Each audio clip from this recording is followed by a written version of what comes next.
Tilt here, and you're tuned into Feather of Light, the podcast that sometimes explores mental health, sometimes explores topics related to mental health, and other times I just dive into abstract philosophies that are of personal interest to me or have been, I would say, quite detrimental to my spiritual path or my emotional well-being.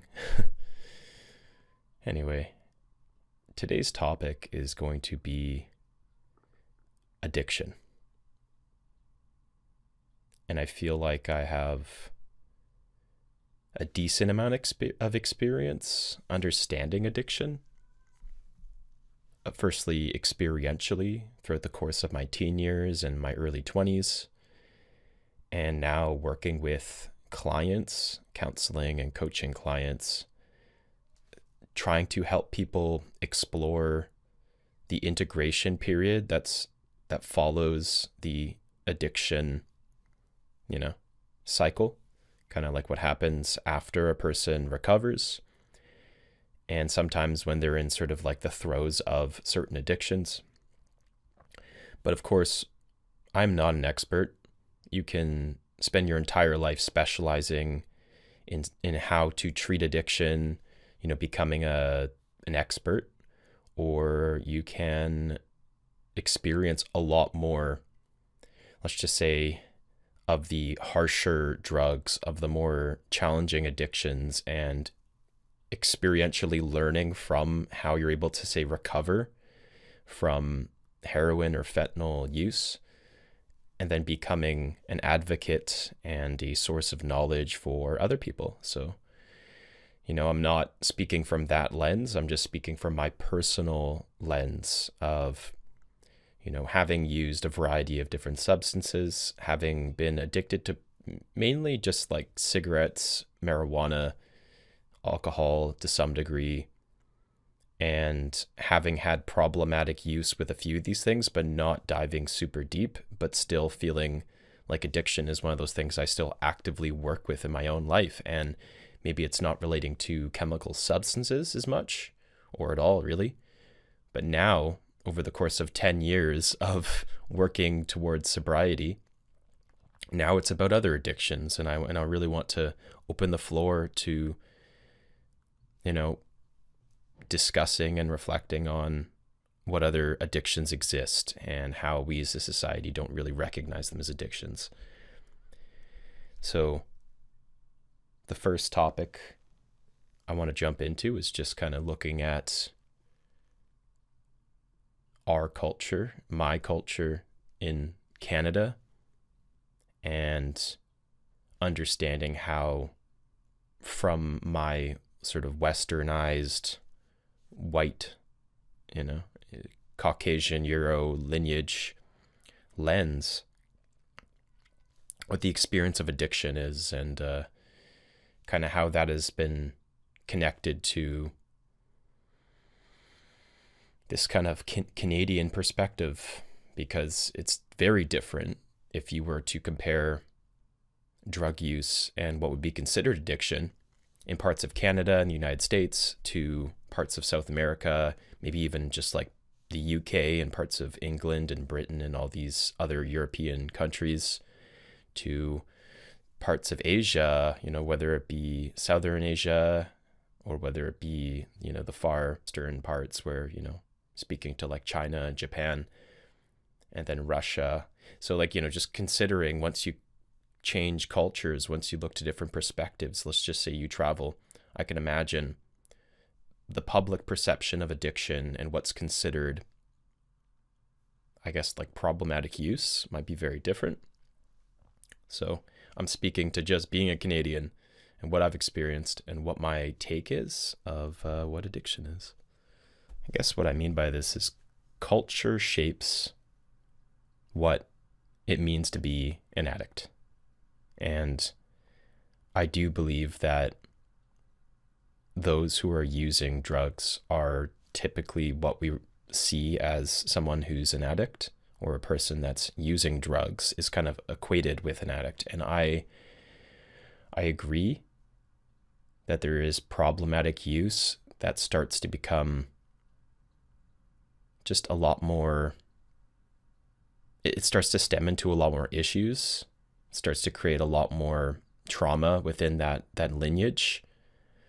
And, there's a lot of factors that contribute to a person becoming a user of drugs, for instance, of substances specifically. But I would say the trait of addiction is widespread throughout a culture such as Canada and United States, the sort of Western culture, where there's so much normalization of being thrust into avoidance of emotions, or using something like a pharmaceutical to numb out your pain or to stimulate you to be able to be more productive. And just recognizing, so we have drug addiction when it comes to, being a user that uses to a problematic level. Let's just say, there are some social users, right? There's a whole cycle of how one might be a occasional user. Even some could say certain researchers are able to just use something like heroin once or something maybe a few times, and then they essentially just put it down because that was an experiment. Now I can imagine the withdrawal would be still there, but that's where there could be these rare exceptions to people that kind of just try it out and then they never really go back to it. Or then there's recreational or personal or more intimate experiences that are just strictly sticking to using it for, let's just say, the medicinal or therapeutic value. I would say that's in the realm of sparingly, like you're using it sparingly, and then starting to consider where social use becomes more recreational, becomes more common, there's social pressure. You're starting to maybe just equate it to be more enjoyable. And there's like an additional layer to community involved with the drug use. And maybe you're making money off of it, right? Maybe there's a monetary incentive to continue using, or it kind of is in a way feeding into it that you're making money. And then I would say it starts to get more problematic, or just even further problematic, when the person is using it as a means of filling a spiritual void, as Gabor Mate describes it. There's a way to which they're trying to receive the love and support and just the deeper emotional needs that they maybe didn't receive as a child, or don't know how to successfully create that environment where they can receive that love in their life currently. And it's fulfilling a deeper need. It's not just about being high, it's about feeling safe and emotionally supported, or having a kind of spiritual connection to, everything, to God. So, seeing God in a way kind of becomes a part of the goal. And I just want to say that, like, I feel like you can get addicted to pretty much any drug for that reason. Like there's the biochemical, neurophysiological addiction, which is the brain getting kind of stuck in these cycles, and it starts to reprogram your brain in a way. Or you're thinking about heroin, there's the way to which you have endogenous opiate receptors in the brain. So there's something that's being hijacked in the brain. Even cannabinoids and CBD and THC, it's hijacking cannabinoid receptors that are organically replenishing something in the body, but those drugs are kind of like taking, they're having an influence over those receptors. But then it goes far beyond just the physical dependency. It goes far beyond just what the body is doing in response to the substance. There's a spiritual need, there's a deeper emotional need. And that's what I would say creates more problematic use, because we all have these needs, right? We all have core needs that we just want to have met. Need for connection, community, love, support, need for validation, recognition. One could say physical and sensual touch can be a component of that, but that doesn't have to be sexual necessarily, but just having people in our lives that help our bodies feel regulated and our nervous systems feel regulated and safe. But to speak to that a little, I do see how sometimes a need for a certain neurochemical in the brain can quickly become associated with the act of lovemaking and having sex. So considering where certain substances, let's just say, it's a bit stereotypical, but maybe cocaine or MDMA, these are going to more likely lead to sexual encounters, I'm assuming. I don't know. This isn't like my personal experience. That kind of just what I think of certain drugs or substances that might be related to the act of engaging in sexual intercourse.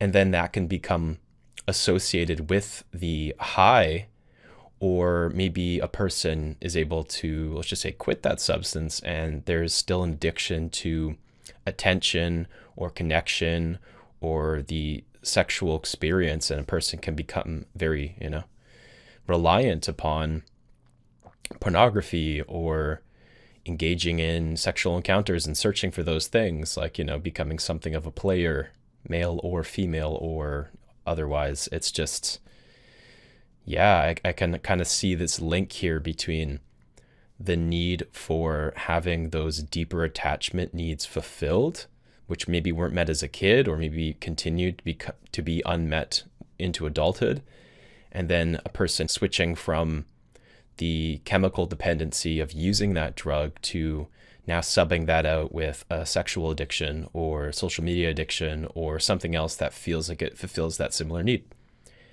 But to wrap up this sort of portion on culture and addiction, I think it's worth noting how different cultures have different substances or different forms of addiction that are more archetypal or more common within those cultures. So gosh, I'm treading this line between stereotyping and bias and in a form of prejudice here, but let's just say it's common that in, I think to like Indian or Persian cultures where they use hookah, and hookah is so common. It's just like there's hookah dens and people are using tobacco in that way. And then in the American cultures, of course, just smoking cigarettes is like a staple of American lifestyle. And up until a certain point, it was seen as a healthy intervention. A doctor would recommend you smoke. And, it's wrapped up in the war times. Soldiers are seen as smoking. It's in the media, in the movies. It's just really ingrained within the culture. And then, of course, you look to certain European cultures that are connected to wine making, which, by the way, I think there's a line where some of these practices aren't necessarily addictions, but they're like more of an appreciation of something that's deeply linked to the culture. I kind of leave you with that one to sort of make your own sort of judgment about that.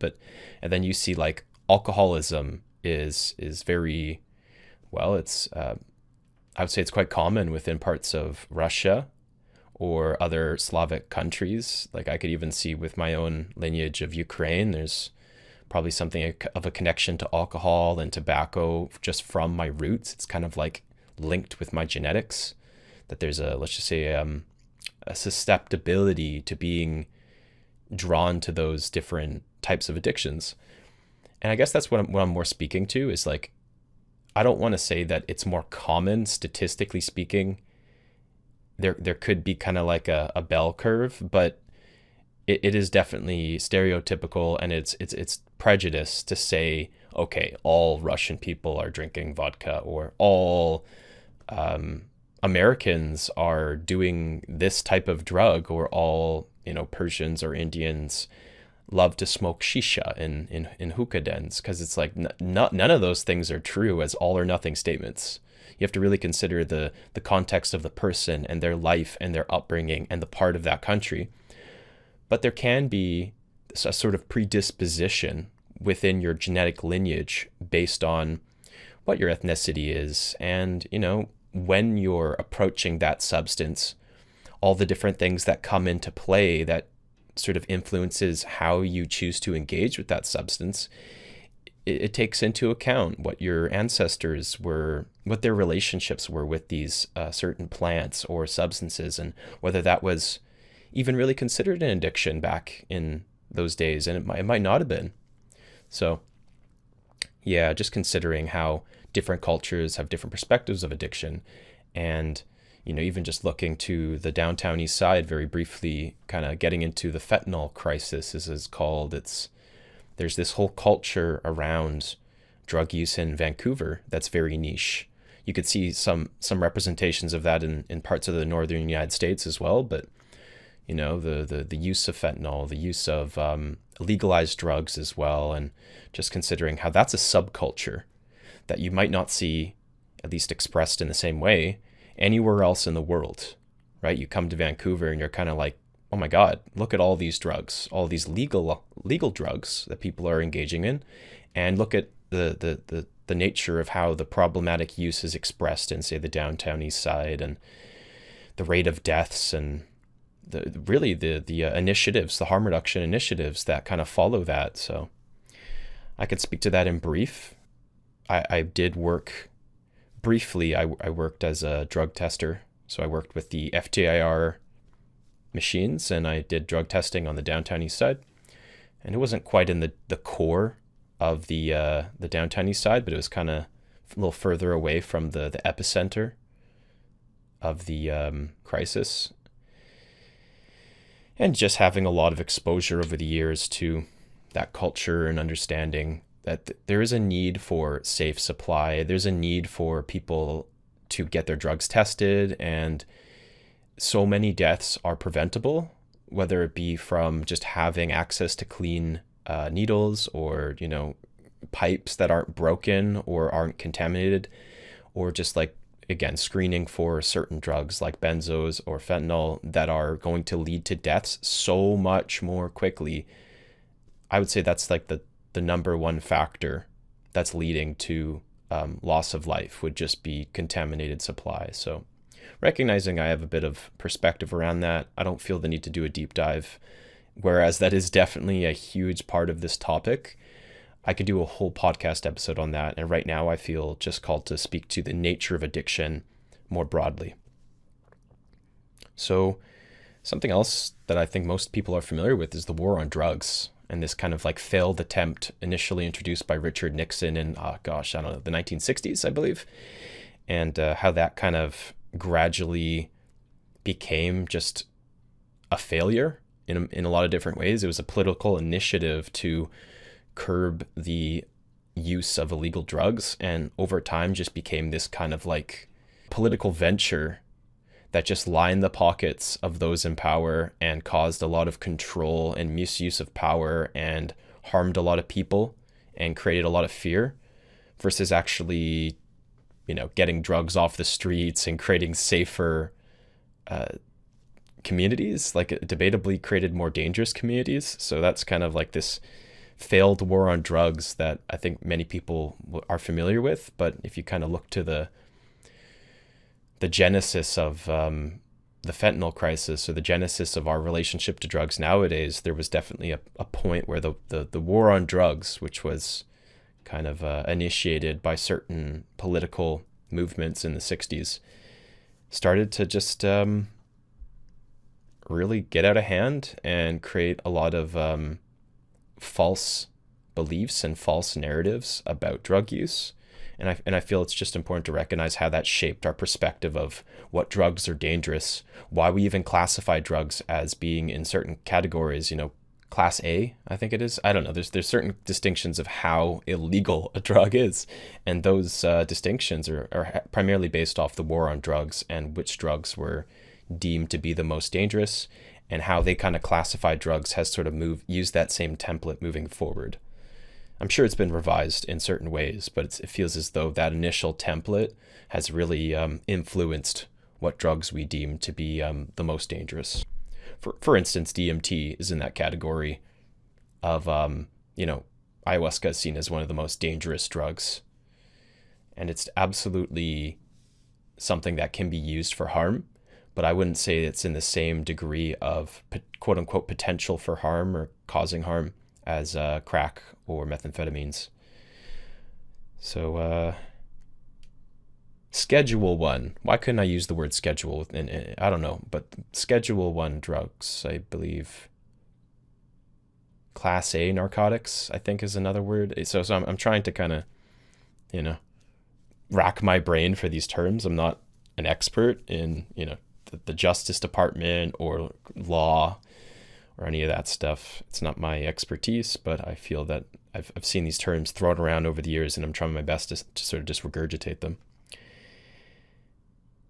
And, it really is a shame that we see drugs in sort of a blanket term, considering just how different they are. Like if you consider the difference between what are considered narcotics and then considering psychedelics or entheogens and all these different types of psychedelics that are used in rituals, right? Plant medicines, psilocybin, LSD, even in some ways it's been used in therapy by Stanislav Grof and in research. And, they've really researched using LSD as a therapeutic agent to facilitate a lot of transformation with people. But it's also been denied, the legal use of it's been denied over the years as well. So there's a history with certain substances that I would say are less harmful, trying to be introduced into a clinical therapeutic context, and then over the years just being rejected, and the trials didn't quite meet certain standards and they were outlawed over the years. But there's also a resurgence of that. I think we'll see there's a resurgence of certain psychedelic drugs and entheogens and entactogens. These are all kind of just like subcategories of different chemical substances, but basically just different types of drugs or psychedelics. And you can see there's efforts to use, say, ketamine or psilocybin or MDMA in therapeutic settings. And there's been lots of successful interventions where people are able to go into those spaces with depression, clinical depression, or like disorders, anxiety disorders, or PTSD is a big one, right? So just recognizing that there's all these different disorders that are really challenging to treat and typically take many years of consistent therapy. And they're seeing like all these amazing, miraculous recoveries. And I want to attribute that to multiple things. I don't think it's just the intervention of the substance, but I think there is 100% something that's being done neurochemically that is paired with a safe space, that's paired with that person actually seeking treatment and really believing in the treatment and then going on to integrate that experience, that leads to people having lasting changes that essentially allows them to change their lives. And, they're able to grow and recover and have lasting beneficial effects for the rest of their lives. Not every single person experiences that though, however. It's really important to note that some people can actually get addicted to these drugs, even if it's introduced to them in a safe way. Maybe someone just really loves the way it felt and feels like that's the way they can heal, is to continuously just reintroduce themselves to that setting. And, you can be addicted to pretty much any drug, I would say. It's not just about the physical dependency. There's emotional, psychological, one could say even a kind of spiritual dependency. And yeah, I'm just kind of touching on the fact that there's different types of addictions. And I think this is a good way to kind of wrap up this part here, is that is, what kind of addictions might you have in your life that kind of go unnoticed or are sort of socially accepted? I think some of the common ones are drinking, smoking, sexual addiction, social media addiction, shopping addiction, compulsive spending, and a variety of other things. You could be addicted to a lot of things, and I'd say it's kind of about balance. Ultimately, there's an attempt to reintroduce a type of balance in your life And if you're not having balance within, like internally, I would say that the behaviors are just an extension of the balance that you lack within your internal system. That's just my take, you know. There's a lot of different theories about addiction. And looking to options for recovery. So I think that's a beautiful tangent from what I was just mentioning is, you know, oftentimes there is a powerlessness that's introduced. That's I would say, a secondary effect. It's not necessarily the physical dependency solely. It's also the emotional dependency, the needs that are being met, and maybe just this feeling that you're powerless. Oh, this thing is essentially in control. And you have to kind of find a way to regain control over your life and over your mind.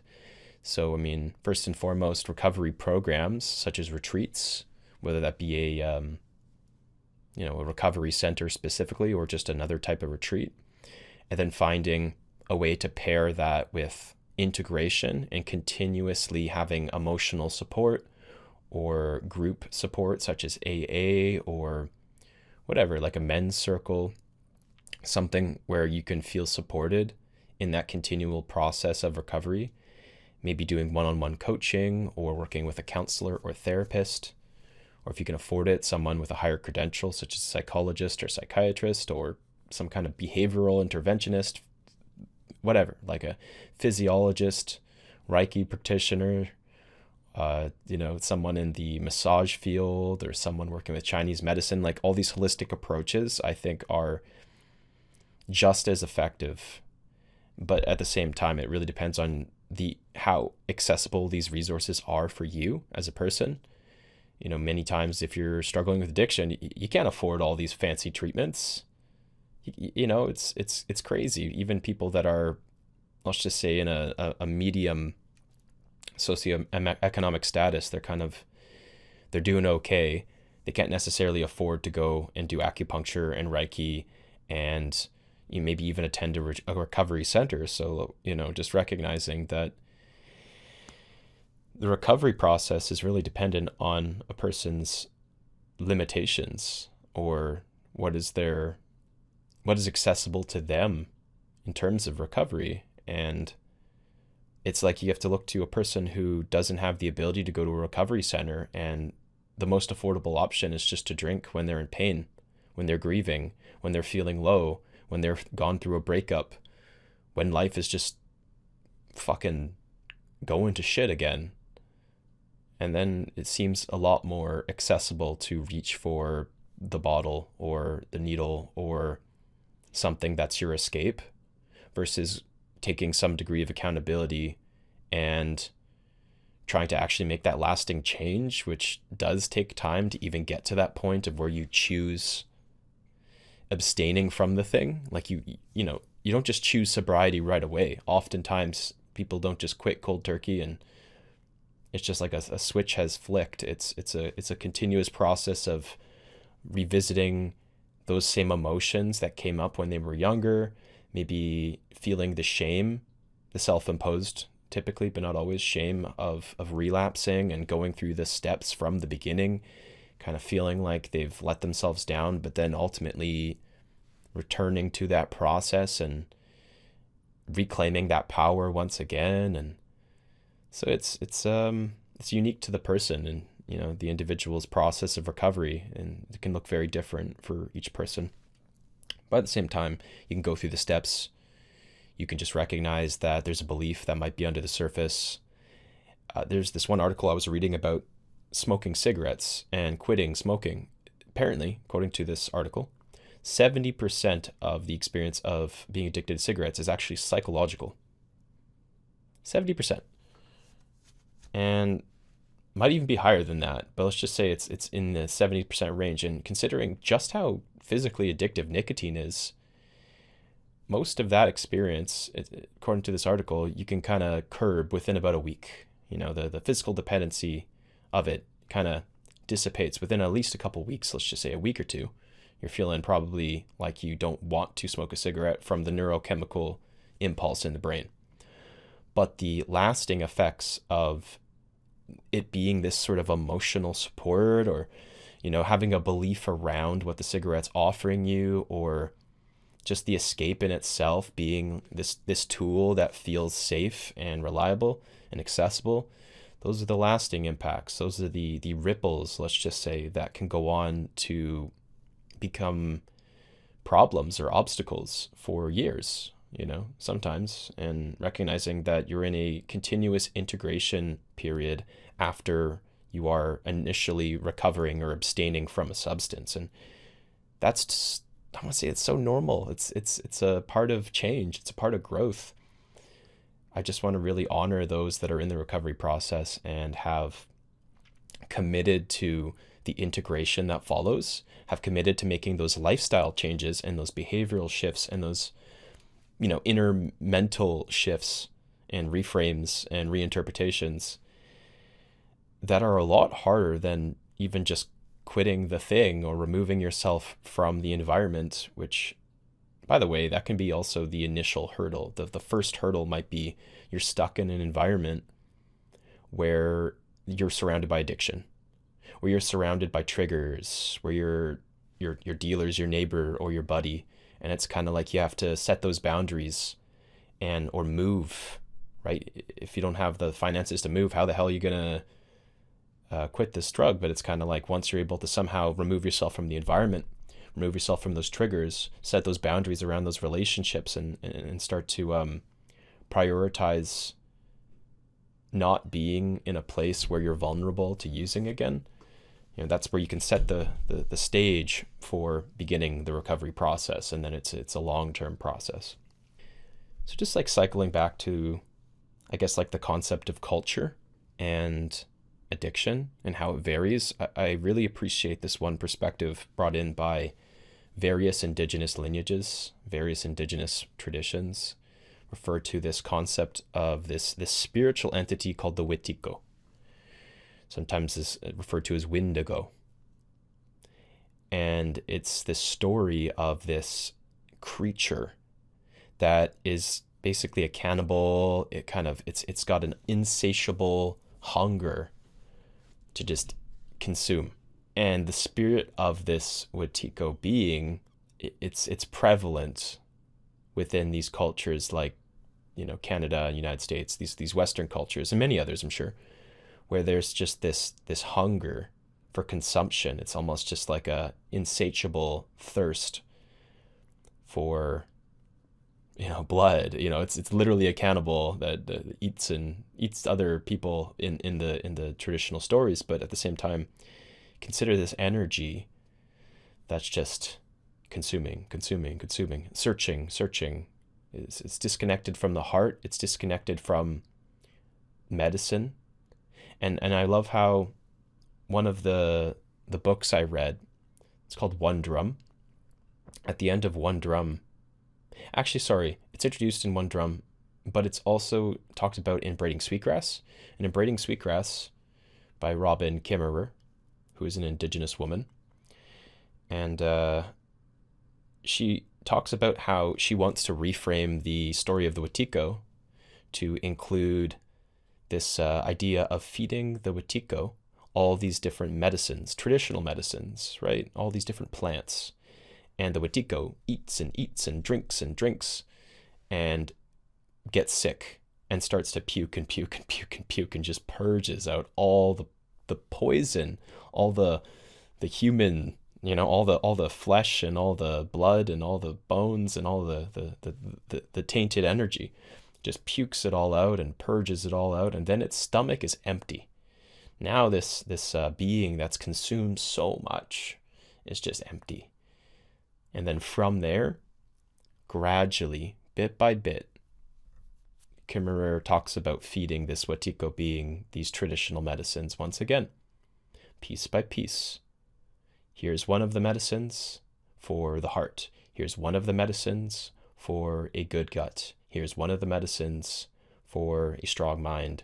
Here's another medicine to purify you and your lineage and your blood. So just recognizing that all of these indigenous medicines, all these different plants, they're all healers. And she's introducing each of these healers to this being that previously just didn't know what it was doing. It was just eating and eating and consuming and consuming. And I would say we're so much of what we're stuck with in our culture is just eating and consuming. And it's just empty calories, addictions, things that aren't actually fulfilling us on deeper levels. And we just keep on eating and eating and eating. And we don't understand what we're doing when we're eating, who we're hurting while we're eating, while we're consuming. But if we're able to recognize the energy that we're involved with, let's just say the Wetiko, and begin to introduce ourselves to traditional medicines that can allow us to release all the bad medicine, as the indigenous people would say. We release and puke out all the bad medicine, and then start to introduce good medicine. And this feels like this is really aligned with the concept of plant medicines, such as ayahuasca being an example, but I think there's a lot of different plant medicines that cause you to purge and release all the darkness that's become ingrained within your cells, and then start to gradually introduce good medicine and praying with those medicines in a good way and respecting the spirits of those medicines, respecting the traditions, the elders, the communities that introduce those medicines, praying in a good way that honors each of the healers, seen and unseen, the healers who are, curanderos, facilitators, traditional wisdom keepers, and then the healers that are the plants and the spirits connected to those plants. So, just wanted to say that I am still on the path of healing addiction, and I will be for probably most of my life. Thankfully, I've rid myself from chemical substances and various different dependencies to psychedelics and nicotine and marijuana and alcohol. I've tried most every drug, not every drug, but most every drug, and had varying levels of dependency over the years. And then even just these last few years, after drinking ayahuasca, going to Peru, doing dieta, using various somatic releases to help clear my energetic body, and then just like recognizing day by day that I'm susceptible. Where am I feeling called to be impulsive? How am I being impulsive today? And what ways to which I can support myself that feels like it's not feeding that compulsion, that impulsiveness. It's recognizing that I seek good relation with these medicines, whether it be tobacco, whether it be the food that I eat, whether it be, the type of water that I drink, choose to drink spring water, or whether it be the words that I use, or whether it be the attention that I seek and the company that I desire, whether it be the way I sit in nature and, am I using nature as an escape? Am I trying to find another way to just change my mind and control my body? Or am I creating an open container for spirit to flow through me? Whether it be through prayer songs, whether it be through just sitting with and receiving the wisdom of the land. So, there's a certain, sometimes very subtle shift that comes along with the long game of sobriety. I would say there can potentially be a performative kind of shorter game where you're kind of being sober for another person, or you're being sober for society, or you're being sober for your family. But ultimately the long game is to attune to spirit in a way that feels like you wake up each morning and you feel this deep intrinsic motivation to show up for you, to show up differently, to think differently, to embrace the grief, to embrace the sadness and the anger, the emotions that come along with not living in a way that is just consuming or seeking something else to fill the void. Sometimes it's okay to have an empty void. Sometimes the void is where the medicine can enter you, right? Sometimes you need to have that openness, that receptiveness, and the medicine can enter through you, and you can be a channel for higher wisdom, So I appreciate you joining me to explore this topic of addiction. I am not an expert, but I'm actively learning and try to be of service to the best of my ability. I hope that you can take a piece of wisdom with you from listening to this podcast today. And if you could leave me a 5-star review, I'd appreciate it a lot. Helps people recognize that this podcast is the way I am of service, and that maybe you can be sharing that with another person that might need to hear this. And I wish you well.